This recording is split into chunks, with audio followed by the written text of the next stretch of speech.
Hello all, welcome to my world. So ఈ video వచ్చేసి ఏంటంటే paneer tikka without tomato. So without tomato అనేది it's very rare అనమాట.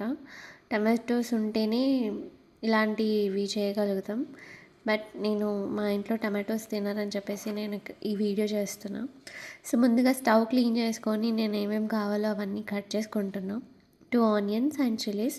యాక్చువల్గా నేను చిల్లీస్ రీప్లేస్ చేశాను. I used capsicum.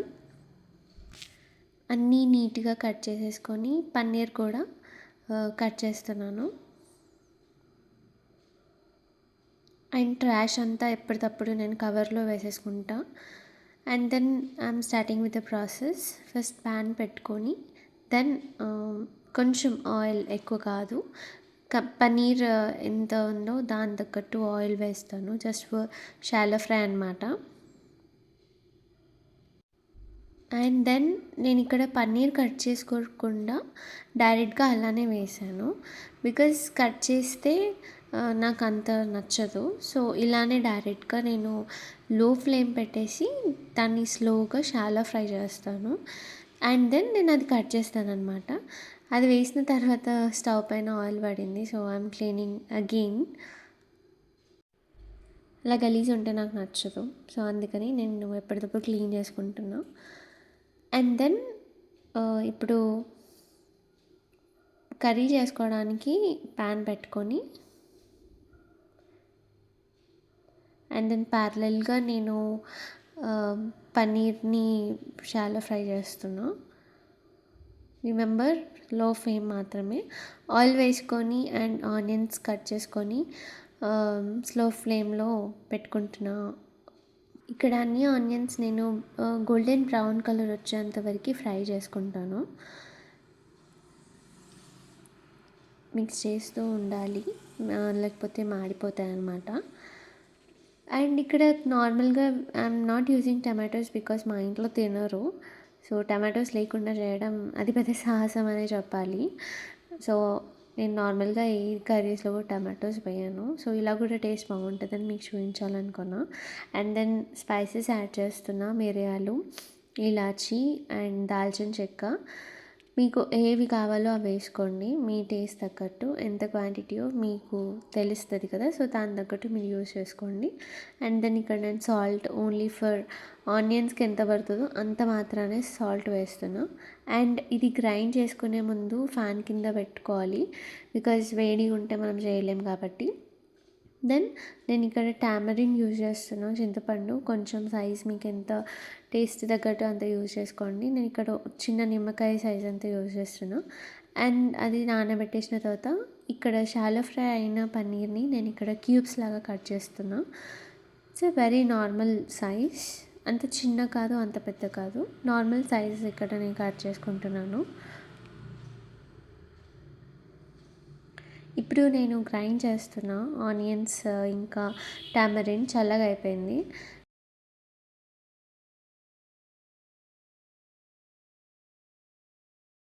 మెత్తగా కొంచెం పేస్ట్ వచ్చేలాగా గ్రైండ్ చేసుకోవాలి. ఇప్పుడు నేను దీంట్లో కొంచెం నానబెట్టిన చింతపండు వేసుకొని కొంచెం వాటర్ యాడ్ చేస్తున్నాను అనమాట, పేస్ట్ రావడానికి. నేను ఇక్కడ ఏం యాడ్ చేయలేదు, జస్ట్ ఆనియన్స్ అండ్ చింతపండు మాత్రమే. సో గ్రైండ్ చేసిన తర్వాత ఇలా థిక్ పేస్ట్ లాగా అయింది. ఇప్పుడు నేను స్టవ్ ఆన్ చేసుకొని కొంచెం ఆయిల్ వేసుకొని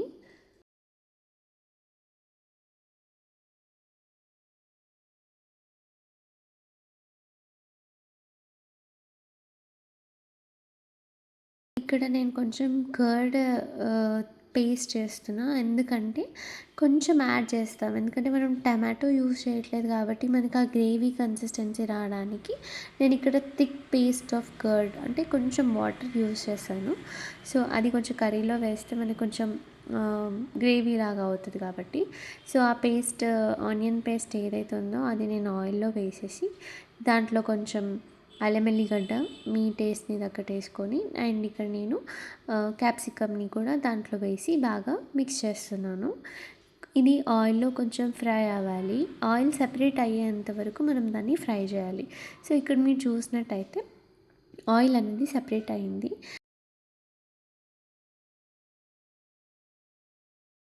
ఇప్పుడు నేను ఇక్కడ సాల్ట్ యాడ్ చేస్తున్నా. ఎంత సాల్ట్ అవసరమో మీకు అంత వేసుకోండి. నేను ఇక్కడ ఓన్లీ 1 స్పూన్ వేసాను. బికాజ్ నేను ఆల్రెడీ ఆనియన్స్లో వేసాను కాబట్టి ఇక్కడ కొంచెం వేసాను. అండ్ దెన్ పన్నీర్ యాడ్ చేసిన తర్వాత బాగా మిక్స్ చేసుకొని పన్నీర్కి మొత్తం మసాలా యాడ్ అయ్యేలాగా బాగా కలుపుకోవాలి. ఇది ఇంపార్టెంట్ స్టెప్ అనమాట. దెన్ చిల్లీ పౌడర్ టేస్ట్ తగ్గట్టు మీరు వేసుకోండి. నేను ఇక్కడ ఓన్లీ 2 స్పూన్స్ వేసాను. బికాస్ క్యాప్సికమ్ కొంచెం కారం ఉంటుంది కాబట్టి నేను కొంచెమే వేసాను. అండ్ దెన్ కారంని కూడా బాగా మిక్స్ చేసి పన్నీర్కి బాగా స్ప్రెడ్ అయ్యేలాగా కలుపుకోవాలి. దెన్ మూత పెట్టేసి ఒక 2 మినిట్స్ దాన్ని వదిలేస్తే అది బాగా ఫ్రై అవుతుంది. అండ్ ఇక్కడ నేను కొంచెం ధనియా పౌడర్ యూజ్ చేశాను. ఓన్లీ 1/2 టేబుల్ స్పూన్ అది యూజ్ చేసి బాగా మళ్ళీ మిక్స్ చేసుకున్నాను. ఇక్కడ నేను ఎక్కడ ఫ్యాన్సీ మసాలాస్ వాడలేదు. జస్ట్ ధనియా పౌడర్ వాడాను ఇప్పుడు. అండ్ చూడండి ఎంత ఫ్లేవర్ ఎంత కలర్గా ఉందో. ఇక్కడ చూసినట్టయితే అన్ని కారం, salt and dhaniya powder and అన్నీ కూడా బాగా పట్టేసాయి పన్నీర్కి. సో ఇలా చూస్తే బాగా నోరూరిపోతుంది. అండ్ దెన్ ఇప్పుడు నేను కొంచెం వాటర్ యాడ్ చేశాను అనమాట. వాటర్ యాడ్ చేసి కొంచెం కావలసినంత కర్డ్ యాడ్ చేశాను. జస్ట్ కొన్ని 2 to 3 స్పూన్స్ యాడ్ చేశాను. బికాజ్ మనకి గ్రేవీ రావడానికి బాగా మిక్స్ చేసుకుంటున్నాను ఇక్కడ. ఇక్కడ పన్నీర్ మనం నార్మల్ సైజులో కట్ చేసాం కాబట్టి చూడడానికి చాలా బాగుంది. చితికిపోవట్లేదు. మెయిన్గా చిన్న కట్ చేస్తే అది మనం మిక్స్ చేసినప్పుడు చితికిపోతుంది. పెద్ద కట్ చేస్తే ఉడకదు. సో మీడియంగా కట్ చేసుకోవడం బెటర్ ఇక్కడ. దెన్ నేను బాగా మిక్స్ చేసి క్లోజ్ చేసేసాను లిడ్. అండ్ అది అయిపోయిన తర్వాత నేను గార్నిష్ చేసేసుకున్నా విత్ కొత్తిమీర. చాలా టేస్టీ ఉందండి. సో నేను ఇక్కడ రైస్తోని సర్వ్ చేసుకుంటున్నాను. అసలు టేస్ట్ అయితే చాలా చాలా చాలా బాగుంది. టమాటోస్ తినని వాళ్ళు ఇలా చేసుకోండి, చాలా బాగుంటుంది. ఇలా వేడి వేడి అన్నంలో ఇలా కర్రీ వేసుకొని తింటే చాలా బాగుంది. ఇది యాక్చువల్గా పన్నీర్ టిక్కా. రెస్టారెంట్లో మనకి టూత్ స్టిక్స్ అన్నీ ఇస్తారు. బట్ ఇంట్లో మనం ఇలానే తింటాం కాబట్టి ఇలానే తింటున్నాను నేను కూడా. So thanks for watching. Bye bye.